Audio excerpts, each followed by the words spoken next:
Hello အားလုံးပဲမင်္ဂလာပါဒီနေ့မှာဆိုရင်တော့အဖြစ်များတဲ့တရုတ်ဖုန်းတွေဝယ်လိုက်လို့ရှိရင်ဒီလိုတရုတ် keyboard တွေပါလာတာကိုကျွန်တော်တို့တွေเนาะအင်္ဂလိပ် keyboard ရဲ့เนาะပြီးရင်မြန်မာစာ keyboard ရဲ့ဘယ်လိုပြောင်းရမလဲဆိုတာနဲ့ပတ်သက်တဲ့ဗီဒီယိုလေးပဲဖြစ်ပါတယ်โอเคပထမဦးဆုံးအနေနဲ့ကိုဖုန်းရဲ့ internet ကိုဖွင့်ပြီးမှ Play Store ထဲဝင်လိုက်ပေါ့เนาะ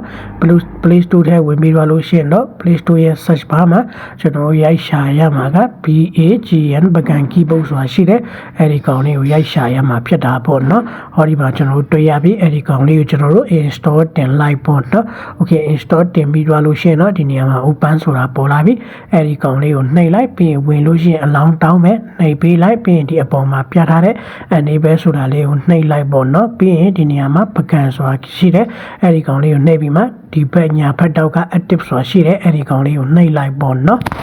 โอเคနှိပ်ပြီးတော့လို့ရှိရင်တော့ပြန်ထွက်လိုက်ပေါ့เนาะပြီးလို့ရှိရင်တော့ကျွန်တော် message ထဲကိုဝင်ကြည့်မှာပေါ့เนาะဝင်ကြည့်လိုက်လို့ရှိရင်တော့ဒီနေရာမှာကျွန်တော်အင်္ဂလိပ် keyboard နဲ့မြန်မာ keyboard ကဒါရောက်လာပြီပေါ့เนาะ